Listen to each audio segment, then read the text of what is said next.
Hello and welcome to an India Today special broadcast that comes to you from Taiwan's capital, Taipei. I'm Gaurav Sawant. Today on this broadcast, we will take you inside Taiwan's Brahmaastra. And no, we are not talking about the F-16 Vipers or the Patriot missile systems. We are not talking about the Apaches, the Chinooks and the Black Hawks either. We are talking about Taiwan's semiconductor chip manufacturing units. I had the opportunity to visit one of the semiconductor manufacturing units that makes Taiwan one of the world leaders in the manufacture of this small chip used in everything from a mobile to a missile. Taiwan takes great pride in the fact that almost 90% of semiconductors or the super chips across the world have some contribution from Taiwan. Taiwan is the world leader in the manufacture of semiconductors, and this is a process that actually started more than 3 decades ago in this country. Taiwan also considers this to be their Brahmaastra, their biggest weapon, because if there is any blockade of the Taiwan Strait or if there is any conflict, then the world will have an immense shortage of these semiconductors that are used in everything from a mobile to a missile, from automobiles to aircraft, from televisions to refrigerators. I bring you this report from one of those semiconductor manufacturing and innovation centers in Taiwan. A semiconductor or a chip, perhaps the most potent weapon in Taiwan's armory, more potent than the F-16 Vipers and the Patriot. And on this show, we will tell you how sand and rock, SiO2, are converted into polysilicon rocks and then a silicon ingot, how bare silicon wafers are made out of this, and how this is then converted into this chip or IC that's used perhaps in most devices in your house, from a mobile phone to a television set to a refrigerator or the aircraft you fly in. By some accounts, majority of such products come from Taiwan.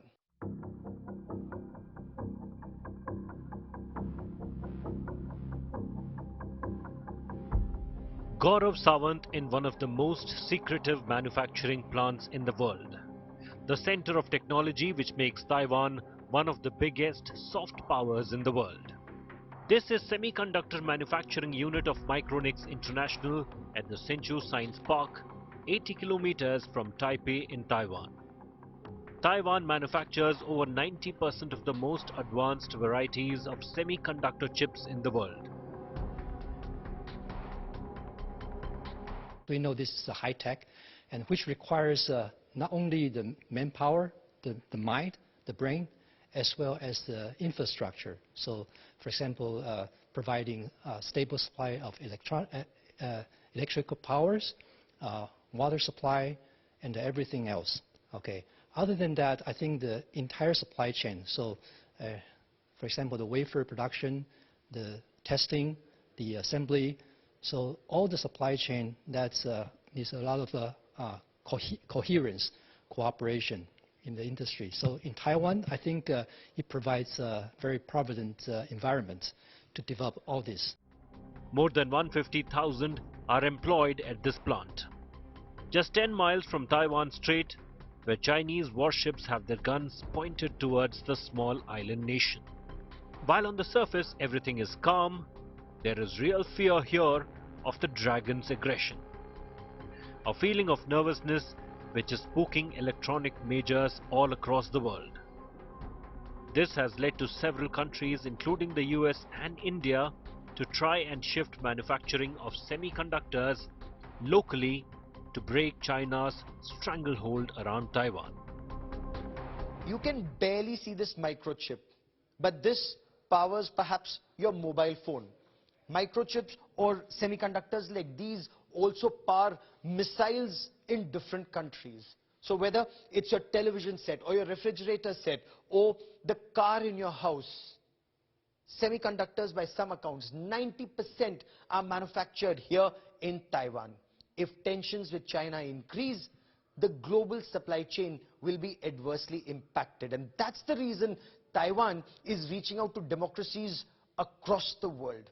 Unless there is a check on China's authoritarianism and expansionism, then global economy may just be adversely impacted.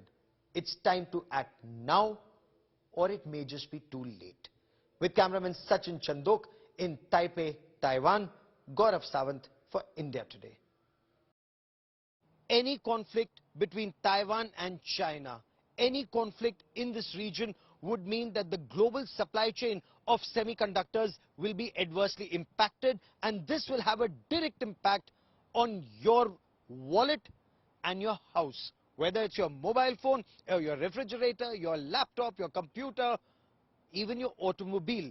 And that is why there is an effort for a resilient supply chain and to diversify, to manufacture these semiconductors in India, for example.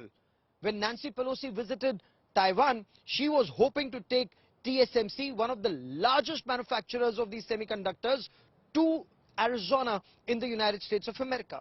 Prime Minister Narendra Modi has often emphasized that India wants to be a chip maker and not a chip taker. And this would be a part of Industrial Revolution 4.0, manufacturing of these semiconductors or super chips in India.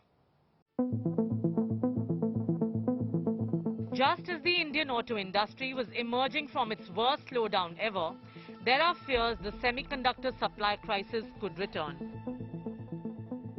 These images of the latest and most potent weapons in the arsenals of China and the US have rattled the world these past 2 days, with the industry dreading the prospect of China throttling the supplies of semiconductors from Taiwan. Last year, Taiwan controlled 63% of the world's semiconductor supplies. South Korea, with companies like Samsung, had 18% of the market, while China had a 7% market share. US and other countries had the remaining 15%. Simply put, the world is dangerously dependent on Taiwan for its chip supplies. The great chip shortage of 2021 startled the industry and the world, which rudely woke up to the fact that their most critical high-tech components were at the mercy of foreign nations. This was what tech major IBM said in a white paper in March 2021. You never want to be in a spot where another nation can control a valuable resource that your nation depends on. The US, wary of the global tilt, passed a mega $280 billion CHIPS Act, which received rare bipartisan support in both houses of the Congress. India, which announced its $10 billion semiconductor policy last December, has only taken some baby steps in the area. The country still imports 100% of its chip supplies. Bharat chip taker से chip maker बनना चाहता है। Semiconductors का उत्पादन बढ़ाने के लिए भारत में तेजी से निवेश बढ़ रहा है। यानी मेक इन इंडिया की शक्ति और डिजिटल इंडिया की ताकत की डबल डोज भारत में इंडस्ट्री 4.0 को नई ऊंचाई पर ले जाने वाली है। However, most of India's chip imports are from China and not Taiwan. Ministry of Commerce data shows India imported over $8 billion of digitally integrated circuits alone in 2021-22, of which China accounted for over 50% of supplies, a rise of 106% on year. This was followed by Hong Kong at around $1.85 billion. Singapore took third place, supplying chips worth $547 million, while Taiwan came fourth with supplies worth $470 million. Meanwhile, at least 2 international consortiums have expressed interest in investing in the semiconductor industry in India, with Karnataka, Gujarat, Maharashtra aggressively wooing the technology. While India may not be in the fab picture at present, one of the big advantages it enjoys is its strength in chip design. Nearly 20% of the world's design engineers are Indians, and most are employed by foreign companies in India. Bureau Report, Business Today Television. And I quickly want to cut across to India Today's Abhishek Bhalla, who joins us for more on this big story. Abhishek, the Prime Minister is very keen on Make in India. He says India should become a chip maker and not a chip taker. While America is also trying to shift this manufacturing to Arizona, where is the India story in chip manufacturing when it comes to transfer of technology or innovation and Make in India? Well, India is looking at being self-reliant when it comes to the manufacturing of semiconductors, and that's something that India is looking at, the US for, because the US recently passed a bill, a new act which would facilitate, the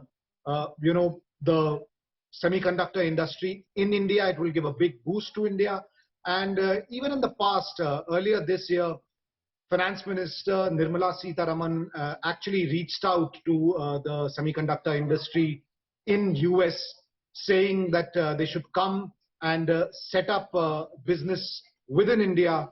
This will help in better cooperation between the two countries, and will go a long way in boosting the semiconductor industry within India and making India self-reliant in this sector. India Today's Abhishek Bhalla there. Abhishek, many thanks. China continues to attempt to intimidate and coerce Taiwan. A number of Chinese warships and fighter jets once again attempted to cross the median line, and this is China's attempt to establish a new normal. What is Taiwan's strategy? I spoke to one of the foremost thinkers of Taiwan's military strategy, someone who's working as part of Taiwan's Ministry of Defense to outthink China. And the belief is that China will attack Taiwan. It's not if, but when. What's the counter strategy? For democracies to unite, to come together, share intelligence, and a lot more. I bring you this India Today exclusive interview with General Liu of Taiwan.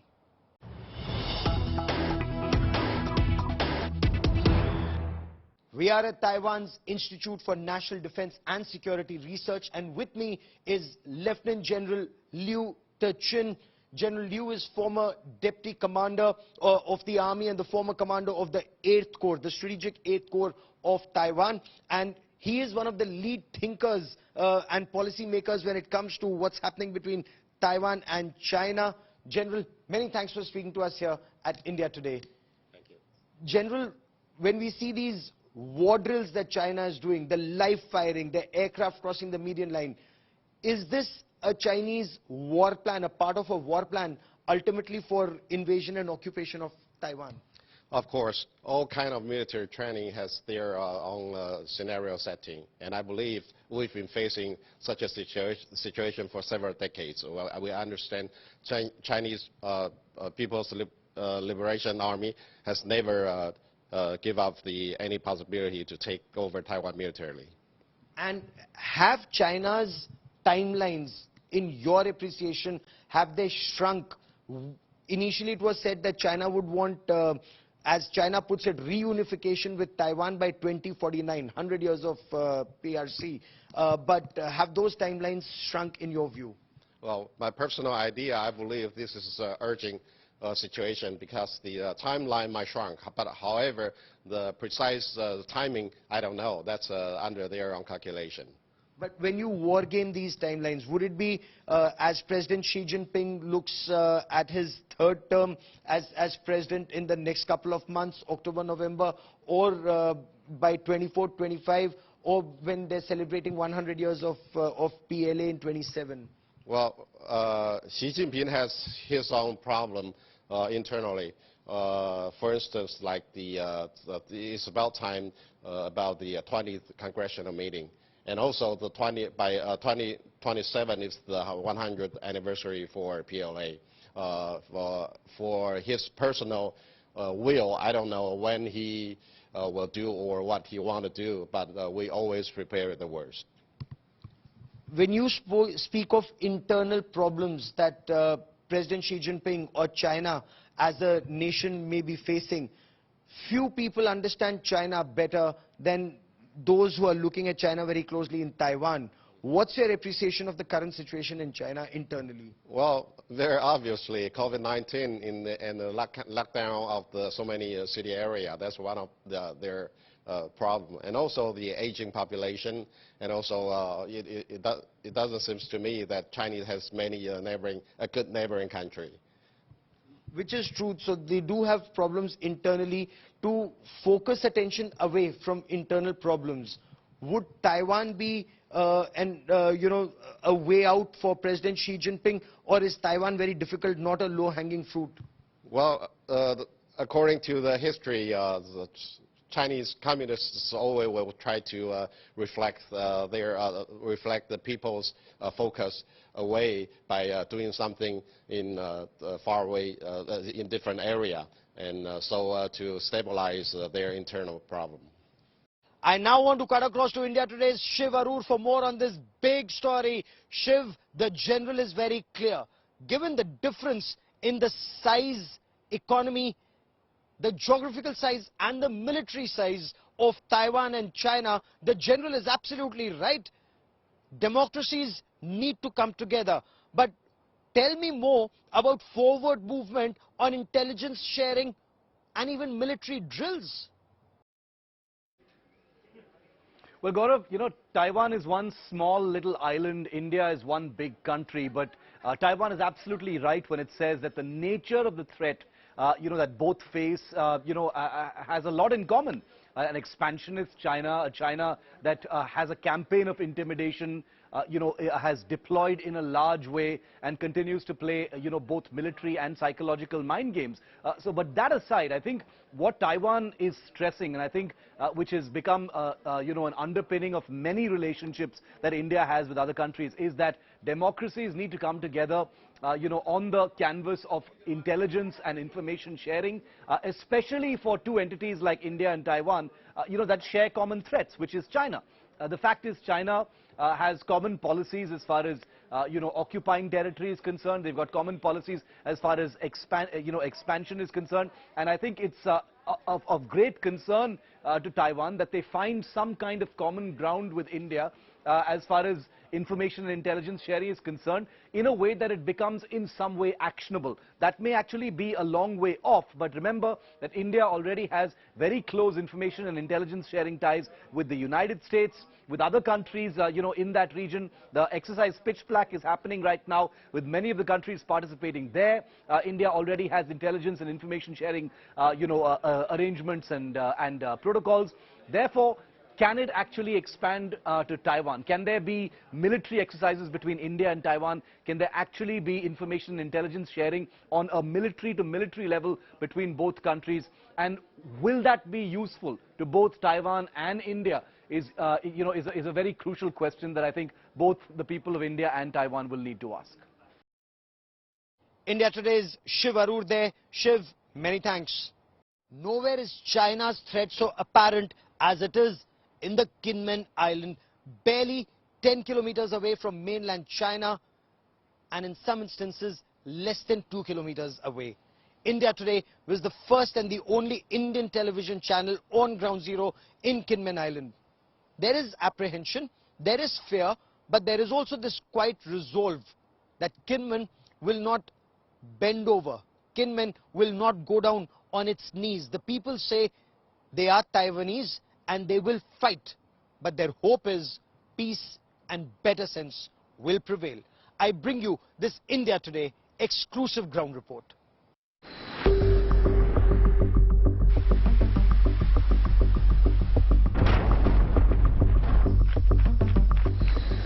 Chinese war cloud over Taiwan.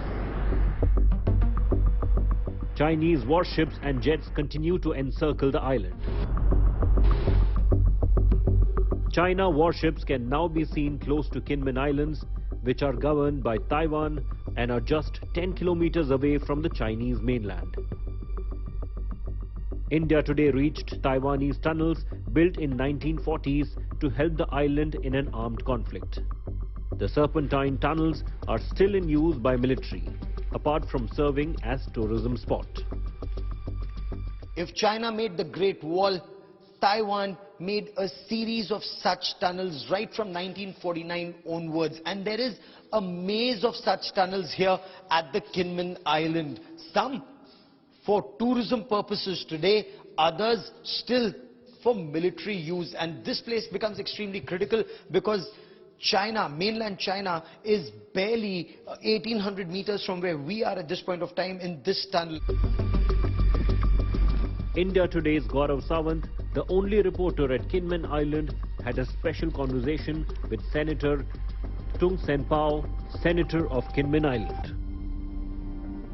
The current situation, is there a fear that China may attack Kinmen as retribution either for Nancy Pelosi's visit or a first step towards taking Taiwan? I think if China attack Kinmen, also attack Taiwan.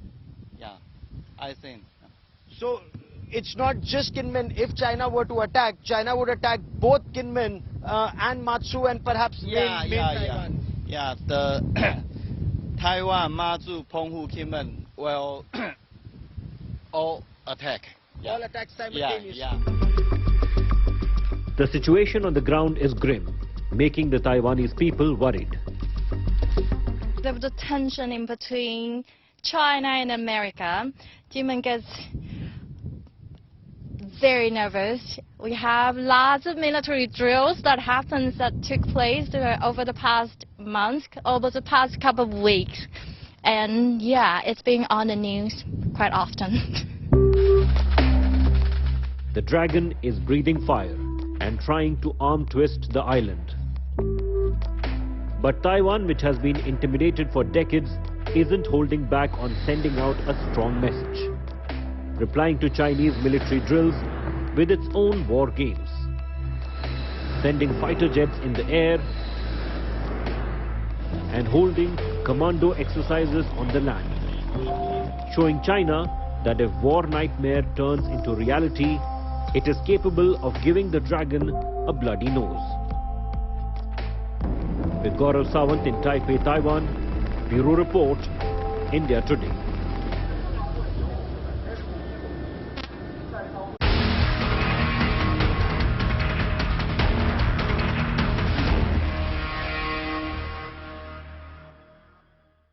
Russian agency FSB has successfully busted an Islamic State terror plot to target top political leaders in India. The FSB, in a very terse statement, said that an Islamic State terrorist was detained and then arrested in Russia while on his way to India to carry out a suicide attack.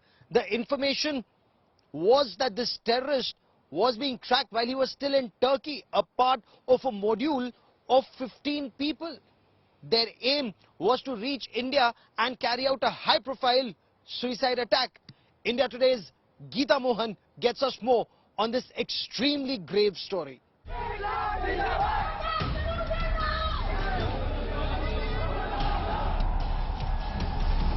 After nationwide protest, after the hounding and silencing of voices, and after murders and beheadings, the backlash against Nupur Sharma's prophet remark has reached a terrifying new height. Name Azamao Mashahont. Age 30. Group ISIS. Mission terror attacks in India. Reason revenge for prophet comment.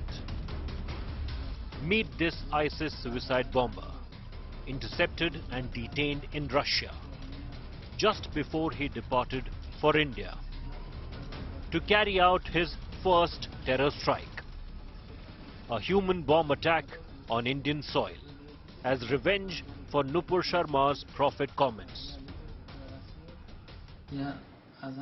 In 2022, I flew to Russia from where I was supposed to leave for India. In India, they had to meet me and give all the necessary things to commit a terrorist attack on the orders of the Islamic State for insulting the Prophet Muhammad.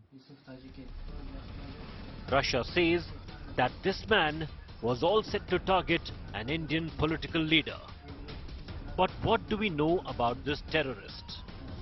Very little apart from what the Russian Federal Security Service has said, which is that the terrorist is native of a Central Asian country.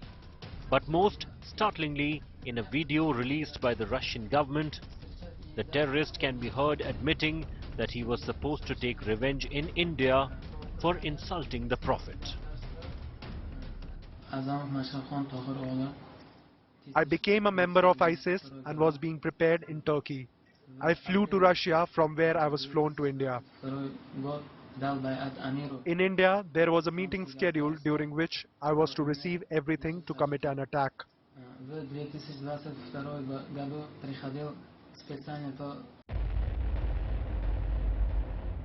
The accused terrorist was in Turkey between April and June this year, where he was recruited by an ISIS leader and trained to be a suicide bomber. All communications were conducted reportedly on the Telegram app and followed up with personal meetings. So what happens next to this terrorist? The fact that he's a terrorist, the fact that he was involved in a lot of internet online chatter is the reason why investigations will go beyond just Russia. We know that there's a lot of intelligence sharing between India and Russia. The arrest in Russia comes days after India's National Investigation Agency arrested another ISIS member, Mohsin Ahmed from Delhi. He was arrested for raising funds for ISIS and spreading the terror group's propaganda on social media. And a month after an NIA court in Kerala sentenced 3 men to 5 years in jail, after they were found guilty of joining the terror outfit ISIS and trying to recruit more. With Geeta Mohan in Delhi, Bureau Report, India Today. Well, that is all that we have for you on this India Today special broadcast coming to you from Ground Zero in Taipei. Many thanks for watching. News and updates continue on India Today. Stay with us.